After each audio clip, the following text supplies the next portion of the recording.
Echoes of Us, written by Azalea Moon.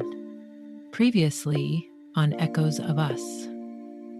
It began in the quiet, with soft sheets, warm skin, and the scent of coffee in the air. After 20 years apart, Camila and Sebastian finally share more than just a bed. They share the comfort of something unfinished finding its way home.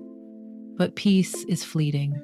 When Camila brushes her fingers over the scar that marks Sebastian's time in prison, the past floods in. Sebastian opens up for the first time. About the night everything unraveled. About Victor's lies, the forged contracts, and the murder of a friend who got too close to the truth. It's a story he's never told. But Camila is hiding a memory of her own. The day she lost her father, Jorge Morales, to what was called an overdose. A story that never added up. Now, for the first time, the pieces begin to fit, and they all point to Victor. As Sebastian recounts the moment he walked into a trap and what followed, Camila realizes the truth might be far darker than betrayal. It might be murder, and the man responsible could still be in control of everything. This is the morning after the reunion, the morning after the lies, the morning they stop running from the past and begin to face it. And now, episode 8. I'm Maggie Alvarez, and yes, I'm dramatic, I know this, but today, the drama is earned. I've called, texted, left voicemails like I'm auditioning for a soap opera. By noon, I'm in full-on DEFCON 1 meltdown mode. Camila never ignores me like this, not even when she's in one of her I need to wallow alone in my feelings moods, not even when she's mad at me, which, let's be real, happens more than I'd like to admit. This? Radio silence for hours? No, not happening. I flop onto the couch, nearly flattening Bruno in the process. Move it, papito. Your mother's in a novela, and I'm about to be the unhinged best friend who saves the day. Bruno groans but doesn't move. Lazy traitor. I grab my laptop and start typing like a woman possessed. Target, Marina freaking Rodriguez, that mysterious, perfectly blow-dried woman who showed up at Camila's door like she belonged in an action thriller. It takes 5 minutes and 1 iced coffee to find her LinkedIn. Boom, Marina Rodriguez. Head of security at the Second Rise Foundation. Ex-military. Private security background. Probably has a black belt in 3 different martial arts. And, bingo, a public phone number and email. I call, no answer, I call again, still nothing, so I leave a voicemail, channeling a heroine's righteous fury. Hi, yeah, this is Maggie Alvarez, best friend of Camila Morales, who has been missing for nearly 24 hours. You're the last person seen with her. Call me back before I start calling news outlets. Bye. But I hit send on an email just to be thorough. The subject, urgent, my best friend is missing, and I have questions. The message, hi Marina, where is Camila? Call me now. Sincerely, Maggie Alvarez, concerned bestie and Billboard's future rising star, just saying. An hour later, my phone rings. Unknown number. My heart damn near leaps out of my chest. Hello? Ms. Alvarez? I sit bolt upright. Yes. Mari? Yes. I take it you're calling about Camila. No, actually, I was calling about the weather. Yes, of course I'm calling about. See, where the hell is she? She's safe. She's with Sebastian at his home. I'm personally ensuring that they are both well. I blink. Hard. So you're telling me my best friend ran off with the man she thought was dead, turned her phone into a paperweight, and now she's just, what, playing house while I plan her funeral? There's a pause, and then I swear she almost laughs. Something like that. I groan and throw myself back onto the couch. You could have saved me 10 years off my life and a half a bottle of Havana Club if you'd answered the first time. I was working, but your dedication to Miss Morales is admirable. Damn right it is. I hang up feeling slightly calmer, but also slightly homicidal. I want to hear from Camila herself. I need her voice, her weird little sigh when she's annoyed, her dramatic pauses, her actual words. So I wait. By 5 p.m., I'm curled up on Camila's couch, Bruno snoring next to me like the useless golden cloud he is, and my phone finally buzzes. A message from Camila. I'm alive and very well. P.S. You better stock up on tequila because we have a lot to talk about. See you tomorrow. Love you. Don't kill me. I let out a groan straight from my soul. Bruno blinks up at me like, what now? I wave the phone in his face. Your mom is in so much trouble. He thumps his tail. Of course, no loyalty. But seriously, tomorrow, she better walk through that door ready to talk. Because if she doesn't spill every single detail, I'm writing a breakup album about her. And it's gonna be a damn hit. After I hit send on the message to Maggie, I glance up, just in time to catch the shift in Sebastian's face. It's subtle, barely there, a small tightening of his jaw, the faintest flicker in his expression, not enough for most people to notice. But I'm not most people. Something on his phone just got under his skin. A quiet weight settles between us, thick, unspoken. I could ask, could press, the way I always used to when I knew he was hiding something behind that too casual smirk. But not tonight. We've already spent the entire day peeling back layers of pain and memory, tearing open wounds we both thought had long since scarred over.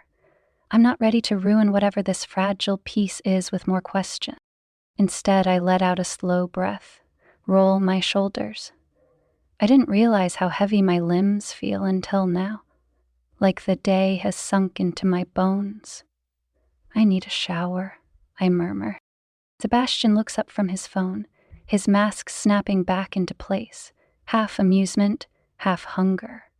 Whatever had been bothering him is gone from his face, or at least buried deep enough that I can't see it. Need a shower, huh? His gaze drags over me, slow and dark and utterly unrepentant. Need any help? I raise an eyebrow. I think I can handle it. His grin curves like sin itself, but he doesn't argue. Just pushes off the counter and leads me toward the bathroom, flicking on the lights as we go. And I follow, silently grateful for the distraction.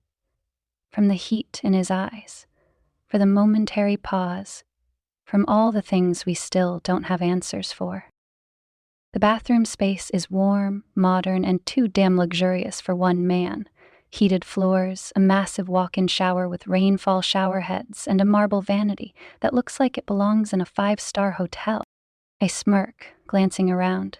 Seriously, is this a bathroom or a spa? Sebastian chuckles as he moves past me. Opening a cabinet like this is just another Tuesday. He pulls out a thick plush towel and sets it neatly on the counter, then reaches for a clean robe hanging from a brushed steel rack. He turns and holds it out to me. Something softer behind his eyes now. Dinner will be waiting when you come out.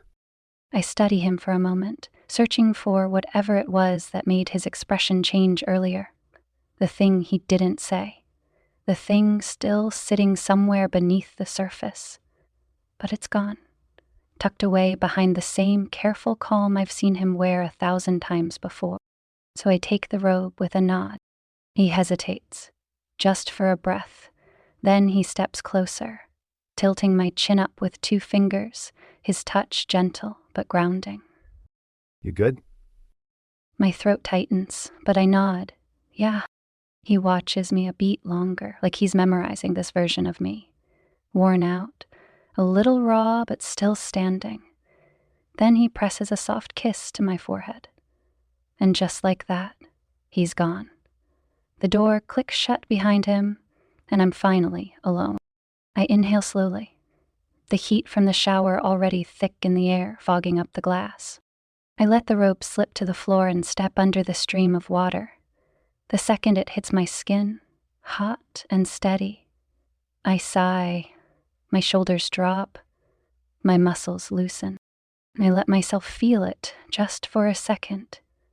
The exhaustion, the surrealness, the fact that I'm standing in Sebastian Nervaez's shower, washing away a day spent untangling decades of secrets, of pain, of longing. I close my eyes, tilt my head back, let the water cascade through my hair. Don't think, not right now, not about Victor, not about lies or detectives or the way my heart still hurts when I breathe too deep. Just this. Just warmth and silence and water. Just tonight. Because tonight, I'm done thinking. I'm lost in the sound of the water, in the rhythm of my breathing, in the blessed stillness. Simply hear it, the soft creak of the bathroom door opening. My eyes snap open, heart thudding. Before I can say anything, I hear the unmistakable slide of glass, then feel the rush of cooler air as the shower door opens. Sebastian steps inside, completely bare, completely unbothered. Steam curls around him like it's part of the show, water immediately tracing the lines of his body.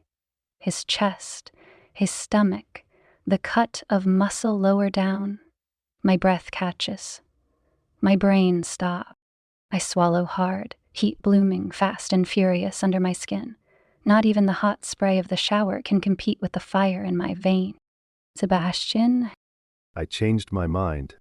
he cradles me gently back against the tile, his hands finding my waist like they belong there, thumbs moving in slow, maddening circles against my damp skin. I grip his biceps, not for modesty, God no, but to keep from slipping right down to the floor. He leans in, his lips brushing the shell of my ear. Told you I could help. A shiver snakes down my spine, even with the heat pouring around us. I don't think I've ever wanted anything more than I want this right now. When his mouth finally finds mine, slow, deep, deliberate, the world tilts. The ache in my chest, the weight of the day, the million questions I should be asking, they all evaporate. Right now, there's only this. Only him. Only us. And I let myself fall, just for a little while. By the time we step out of the shower, the mirror's completely fogged up, the air thick with steam and silence. The good kind. The kind that hums under your skin. I wrap a towel around my waist and glance over at her as she pulls on the robe I left for her. Her skin is still flushed, damp hair clinging to her collarbone, and she's not looking at me. Not exactly. I know that look. She's grounding herself. Camila's always been fire on the outside, fortress on the inside. And tonight? I've already asked enough of her, so I don't say anything. I just brush my fingers lightly along her lower back as I pass. That simple, wordless way of saying, I'm still here. Dinner's waiting in the kitchen, something I started prepping before she arrived yesterday, not knowing how long we'd be holed up in the past. I played it while she disappears down the hall, listening to the quiet sound of her footsteps fading into the bedroom. She doesn't know what I saw on my phone. Not yet. I almost told her. Almost. But the weight of what we unpacked today, she deserves one more night of peace before the next truth lands.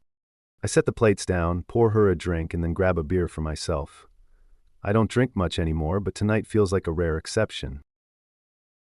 The warmth of the shower still clings to my skin as I slip into the clothes Sebastian left on the bed. Soft black joggers, an oversized hoodie, both freshly laundered, the faint scent of detergent curling up like a question. I don't want to answer. I run my fingers over the fabric. These aren't his. They're women's clothes. My size, or damn near clothes. I pause. Where the hell did these come from? A quiet twist curls low in my stomach. I try to shove it down, but jealousy is a slippery thing. It creeps in, even when you know better, and I do know better. But still, it's there. I square my shoulders, shake it off, and tuck the reaction behind a steady breath. If I'm going to ask, I'll play it cool. Down the hall, I hear the rustle of bags, the clink of silverware, the soft hum of music playing low from the TV room. Dinner's ready. By the time I step into the room, the scent of something warm and spiced hits me first. Then I see him. Sebastian. Barefoot, sleeves pushed up, setting out plates like this is just a regular night. Like we're regular people. I tug at the edge of the hoodie's sleeve and raise an eyebrow. So how exactly did you have women's sweats and hoodies just lying around? He looks up, one brow arching with that maddening little smirk of his. Jealous, Morales? I scoff, folding my arms. No, just curious. He laughs under his breath, shaking his head like I'm amusing and ridiculous all at once. Relax, see. I texted Mari while you were in the shower. Asked her to drop off some things. I blink. Wait, what? She was here? She lives up the block. You shrugs like it's no big deal. She's always packed for her next assignment. I told her to grab something comfy. That's what she brought. Oh, well, that makes sense. Of course it does. Still, I exhale a little too visibly, and when I glance at him again, that damn smirk is back. He knows exactly what I was thinking. Since we're on the subject, how did you even meet Mari? And why are you two so close? That does it. His grin fades, softens into something quieter. He stops fiddling with the utensils and meets my eyes. Let's eat first, and then I'll tell you. He says, gesturing to the couch, the food. I settle onto the couch, tucking one leg beneath me, my fingers still curled around the sleeve of the hoodie. I'm trying to stay cool, casual, but then I see what he's laid out on the table, and my breath catches. Pad Thai, green curry, crispy spring rolls, a tall glass of Thai iced tea, the kind that looks like a sunset in a cup. I stare. You remembered, I whisper, the words slipping out before I can catch them. Sebastian smiles, sinking down beside me. Of course I did. And just like that, I'm not here. I'm there, 17. Heart wide open, sitting across from him in a cramped booth with peeling vinyl seats, the air thick with lemongrass and garlic, his knee brushing mine beneath the table, laughter between bites, kisses snuck in alleyways, the kind of days that felt small then, but now feel like everything. Back then, Thai food wasn't easy to find. Not in our part of the Bronx. We had to hunt for it, and when we found that little family-run place downtown, it became ours, a ritual. Once a month, no matter what, even if we could barely afford it. I look down at the food again, my chest tightening. This isn't just dinner. It's memory, intention. It's not from the same restaurant. Sebastian says quietly, watching me like he's trying to read every flicker of emotion on my face. They closed a few years ago. My throat tightens. So I learned how to make it not the same, but comes close. I swallow hard, blinking against the sudden warmth behind my eyes. Damn close, huh? I say, picking up my chopsticks and nudging his knee with mine. I guess I'll be the judge of that. He laughs, soft and low, shaking his head. Some things never change. And maybe they don't. Because as I take the first bite, sweet, spicy, just enough bite, I realize this isn't just good. It's right. And if he held on to this, onto something as small and specific as our shared love for Thai food after all these years, what else did he never let go of? I lean back against the couch, twirling my chopsticks between my fingers, buying myself a few more seconds before I dive in. Camila's quiet beside me, but I can feel the weight of her stare. Curious, steady. She's waiting. So, how did you meet Mari? I drag my hand across my jaw, then down to the scar that curves along my side, and begin telling her the story. It was my 5th year inside. By then I knew the rules, when to keep my head down, when to swing first, when to disappear. But I didn't expect to throw all that out the window for a kid I barely knew. Camila shifts, leaning in slightly. Marcus, I say. Marcus Rodriguez, 19, smart, real smart. Too smart to be stuck in a place like that. Reminded me of me. I don't need to say it. Camila gets it. Her eyes soften, just a little. He was in the GED program I helped run. Kept to himself. Tried to stay invisible. But the wrong people noticed him. The kind of people who don't like being ignored. I roll my shoulders, the old tension creeping in. They were testing him. Pushing him. Waiting to see if he'd snap or fold. I made sure they never got the chance. I intervened. She hears it, the weight, the consequence. What happened after that isn't the kind of story that's easy to tell, not when you've lived it, not when you've bled for it. but she deserves the rest. I watch her reach for her water, take a slow sip, eyes never quite leaving mine. She's weighing her next question like it might tip the whole balance between us. What happened? I press my lips into a thin line. The images flash quick, blood, shouting, the slam of fists against flesh, and I force them back down. It got ugly, I say, quieter than I mean to. And it nearly cost my life. A fight broke out in the yard. Everything moved in a blur. I stepped in, didn't think, just reacted. Threw myself between Marcus and the blade that was meant for him. Took the hit. A 7-inch gash from my ribs to my hip. The kind of pain that burns its way into your bones. But Marcus lived. I made sure of that. I spent 3 weeks recovering in the infirmary, staring up at the ceiling, tracing the edge of that scar with my fingers. It hurt like hell, but it was a reminder. A mark that meant something. For once, my need to protect someone hadn't been twisted or manipulated. It had purpose. Funny thing is, the same instinct Victor once used to control me, it's the same thing that gave my time in there a different kind of meaning. For the first time in a long while, it felt like I wasn't just surviving. I was choosing. And that made all the difference. Camilla doesn't flinch, just exhales, her fingers tightening slightly around her chopsticks. She knows I'm holding back, but she doesn't push. Instead, she asks, And that's when you met Mari? I nod, the memory sharpening in my chest. The visit came out of nowhere. 5 years, see. 5 years without a single visitor. I tap my fingers against my knee, the rhythm grounding.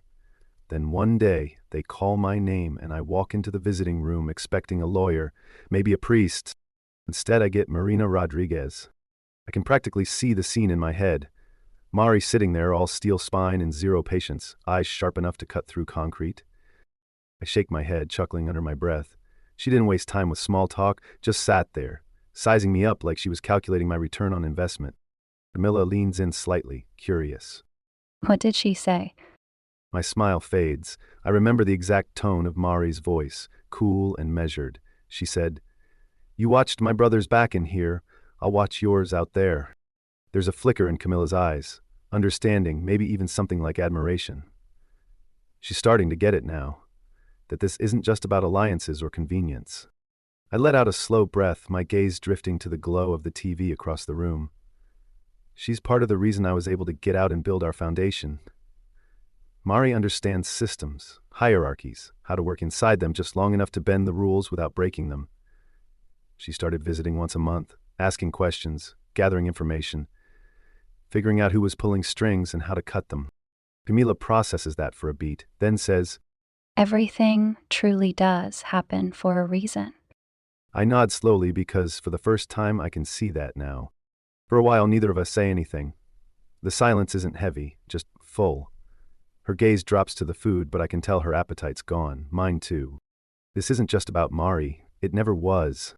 It's about the years I clawed my way through hell with nothing but grit and a name that didn't mean a damn thing in there.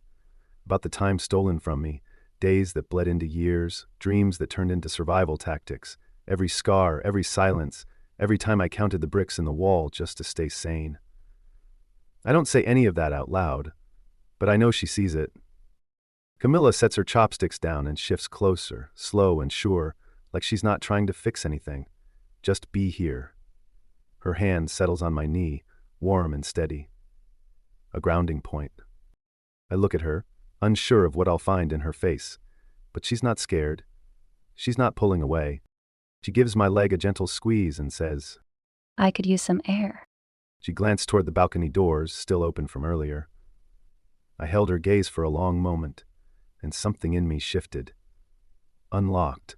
A part of me that had been sealed up tighter than any cell I'd ever known. I nodded once, because she was right. I got up, took her hand, grabbed a throw blanket, and walked with her out to the backyard. Sebastian leads me into the backyard, lights the fire pit, and grabs a couple of sparkling waters from the mini fridge behind the bar. I watch him closely as he moves, effortlessly, calm. He grabs 2 glasses without missing a beat and pours the drinks with the kind of ease that made it all feel normal. I twirl a strand of hair around my finger. Nervous habit. Can't stop watching him. When he finally lies down beside me on the daybed and pulls the blanket over us, I tuck myself into his side like I've always belonged there, like we were two pieces of a puzzle finally snapping into place. I'd learned a lot tonight, maybe too much, enough that the version of the story I thought I knew felt unfamiliar now, reshaped, redefined. But one question still gnawed at me, sharp and heavy lodged in the back of my mind. I take a breath, steadying myself. How long were you in there? He doesn't flinch, doesn't even blink. 10 years. The words hit harder than I expect. 10 years. He spent a decade behind bars, while I spent those same years grieving him, mourning a ghost I thought I'd never see again. I lost my direction, my faith in people, in myself. Imagine what it did to him. He leans forward, elbows resting on his knees. There's a weight in his posture that speaks louder than anything he could say. Prison changes you. It forces you to decide, do you break, or do you build something new from the wreckage? He looks at me then, and there's steel in his eyes. I refused to break. I got my GED first, then a bachelor's in business administration. That throws me. I blink. You got a degree? He nods. Through an education program, it gave me something to focus on, something that wasn't just surviving. I spent years watching the system fail people, watching it turn first-time offenders into repeat convicts, watching good kids get chewed up and spit out with nothing left. There's a sharpness to his voice now, controlled but burning underneath. That quiet fire I remember from when we were kids, the way he used to get when something wasn't right and he knew he could fix it, if only someone gave him the tools. I realized I could either sit there and rot, or I could figure out the system that put me there, learn the rules, learn how money, influence, and corruption work together to keep people like me exactly where they want us. And just like that, I see it. He didn't just survive, he adapted. He learned. He turned the very thing that tried to break him into something he could use. And maybe, just maybe, he's not done yet. I inhale sharply, the air catching in my lungs like I've just been pulled underwater. He hadn't just survived, he'd been preparing, planning. Every piece of him had been moving toward this, even when the world had written him off, even when I had. He looks at me then, a crooked smirk tugging at his lips. You know, music engineering and business aren't all that different. Both are about breaking down complex systems, understanding how they work, and figuring out how to make them work for you. My heart twists. This is so him. Even in hell, he hadn't just endured it. He studied it, took it apart like a blueprint, looking for the weak points, the leverage, the way through. That was always his gift. But then, his expression shifts. The fight drains out of his posture, replaced by something quieter. He looks down at his hands, like they're holding memories too heavy to carry. The hardest part, it wasn't being locked up. It wasn't the fights or the isolation. It was knowing that you thought I was dead, that you were mourning me while I was still breathing. The words hit me like a punch to the ribs. I open my mouth, but nothing comes out. My throat's too tight, my thoughts too tangled. I wrote you hundreds of letters, pages and pages that I could never send. I wrote about everything. The men I mentored, the corruption I saw, the things I learned, but mostly, I wrote about you. I freeze. He drags a hand through his hair, the movement slow, tired. You were my anchor, see? The only thing that kept me from losing myself completely. I wrote down every memory, every piece of us that I was terrified of forgetting. My eyes sting. All this time, I thought I was the only one mourning, that I'd been left behind while he disappeared into some black hole I'd never reach again. But he had been mourning me too. The years we lost settled between us, heavy, suffocating, irreversible. And yet, here we are, still breathing, still sitting in the wreckage of everything we thought was gone. Somehow, after all the wreckage, all the silence, we've found our way back to this. Me in his house, me beside him, both of us carrying too much, but finally willing to speak the weight out loud. I draw in a shaky breath. The question rises before I can stop it, thick on my tongue. I'm not ready for the answer, not really, but I need it. Do you still have the letters? He doesn't answer right away. There's a flicker in his eyes, like something's cracking open inside him. And then he nods. Yeah, I do. And just like that, something inside me breaks and mends all at once. I can't breathe. The weight of 10 years presses down on me like a hand to the chest, unrelenting, suffocating. Hundreds of letters, hundreds of pages filled with his thoughts, his grief, his love. I can almost see them in my mind, creased pages, ink smudged from tired hands or maybe even tears, written in frustration, in desperation, in quiet, aching hope. Could I read them? Could I hold those pieces of him, of us, and relive the years I spent mourning a man who hadn't died? No, not yet. My fingers curl against my thighs, grounding me. Sebastian's eyes are on me, unreadable, steady, waiting. I swallow down the knot in my throat. If you let me, one day I'd like to read them. I want to know what you were thinking, what you were feeling. He studies me for a long moment, then nods. Whenever you're ready, they're yours. I exhale. I hadn't even realized I was holding my breath. But the peace is short-lived because then he says it. 5 words that shatter me all over again. I tried to find you. I blink, confused. What? Sebastian leans forward, resting his elbows on his knees. In 2010. I asked Mary to look you up. I knew it was a long shot, but there was nothing. No trace of you after 2008. After you sold the house and left the Bronx. And just like that, I freeze. 2008. The house. My father. He sees it instantly. The way my body locks up, the breath that catches in my throat. But I can't open that door yet. That pain isn't ready to come out. Because it wasn't just about losing Sebastian. It was about losing Dad, too. So I do the only thing I can. I pull at the hem of Sebastian's hoodie, grounding myself in the feel of something real, something present. That's a long story, I whisper. Let's hold off on that. His lips press into a line, but he doesn't push. He nods. Okay. Still, the air between us turns heavy again, tension, thick as fog. So I shift. I pivot toward a wound I've already learned how to carry. I pull my knees onto the couch and wrap my arms around them. Do you want to know what happened after I thought you died? He straightens, gaze unreadable, and nods. So, I tell him.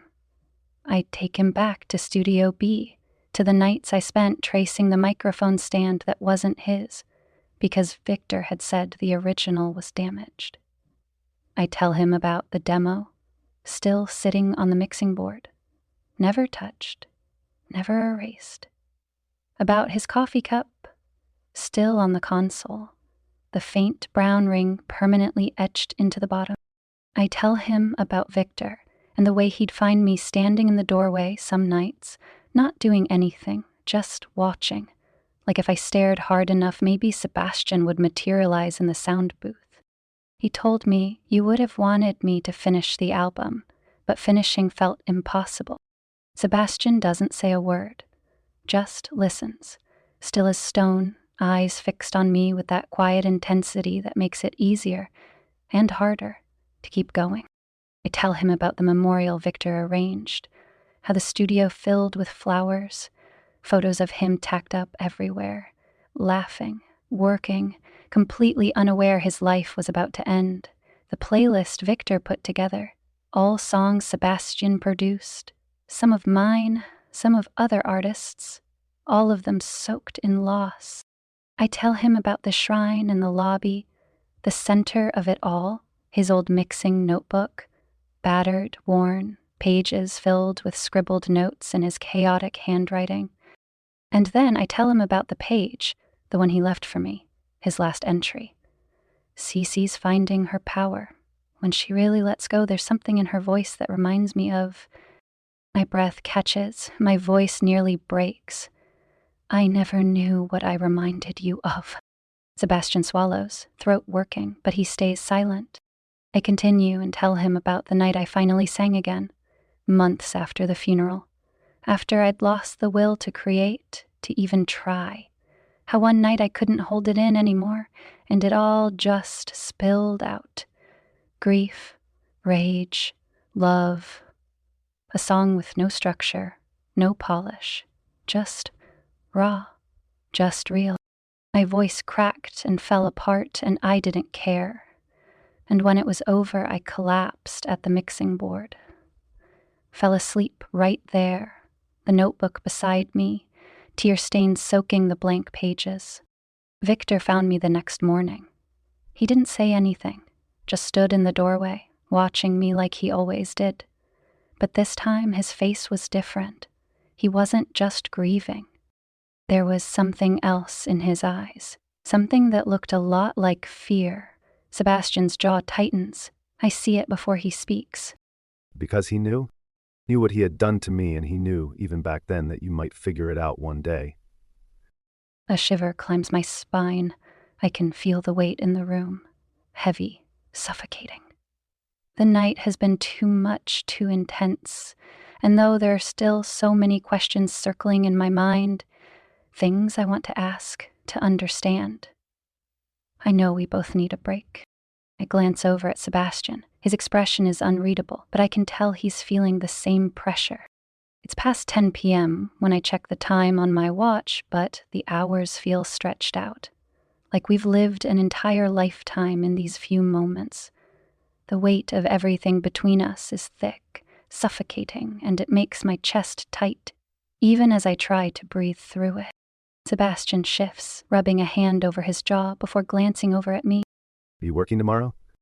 I blink, caught off guard by the sudden change in topic. I roll my shoulders, trying to shake off the heaviness, but I can't entirely escape it. Technically, yeah, but I can take a few days off if I need to. He nods, slowly, his eyes still fixed on me, as if he's weighing something in his head. Then, after a moment, he asks, You want to head home? It's an innocent question, but it feels loaded, and I know the hesitation in his voice is more than just about me leaving. He doesn't want me to go. Not really, but he's giving me an out if I need it. I study him for a beat. His gaze is steady, expectant, but something in his eyes pulls at me. He doesn't want to be alone with his thoughts either, I realize. I already know the answer. I'm not leaving. Not yet, but I ask anyway, because I need to hear it from him. What do you prefer? His low laugh breaks the tension, and he shakes his head slightly. See, if it was up to me, you'd never leave my side again. Something warm flickers in my chest at his words, something I didn't realize I needed to hear. It's a simple, honest truth, and I can't help but feel relieved, even if I don't quite know how to handle it yet. Is that right? I smirk, teasing, trying to push through the tenderness flooding me. Damn right. The words hang in the air, and a quiet settles between us. Not awkward, not tense, just full of everything we've said, everything we've left unsaid. It's not uncomfortable. It just feels like there's so much left between us to untangle. I exhale slowly, my body relaxing against his body.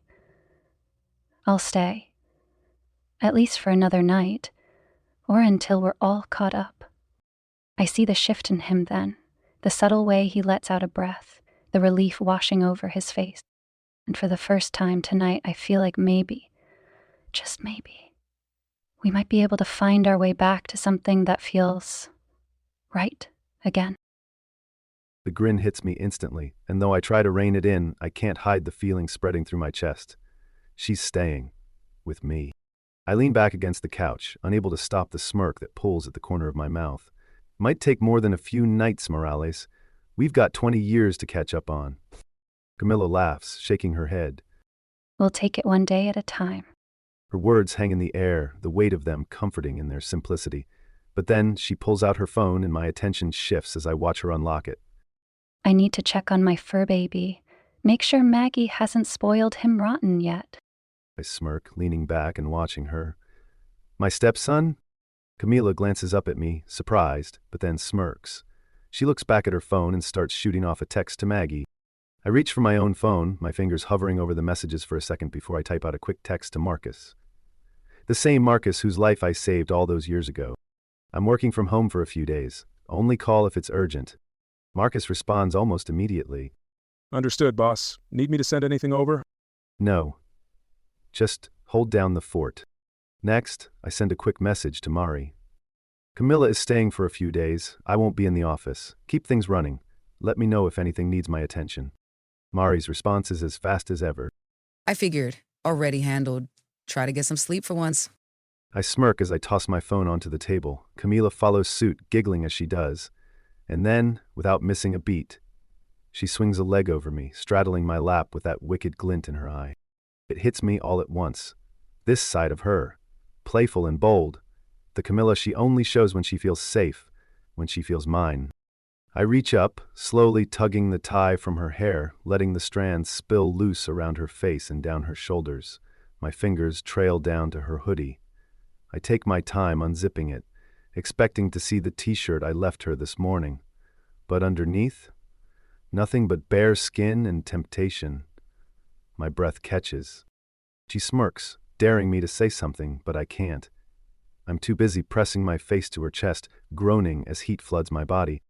You're playing dangerous, I murmur against her skin. She teases, rolling her hips just enough to make me swear under my breath. That's all the encouragement I need. I stand in one swift motion, gripping her thighs as she wraps herself tighter around me, clinging like her life depends on it. We crash into the hallway wall, kissing like we're starving, teeth, tongues, laughter between gasps. By the time we make it to the bedroom, neither of us is in control anymore, and honestly, I don't want to be. By the time midnight rolls around, we're back in bed, the sheets cool against our skin. Our bodies tangled together in a way that feels both natural and familiar, like nothing has changed, even though everything has. Neither of us speaks, we don't need to.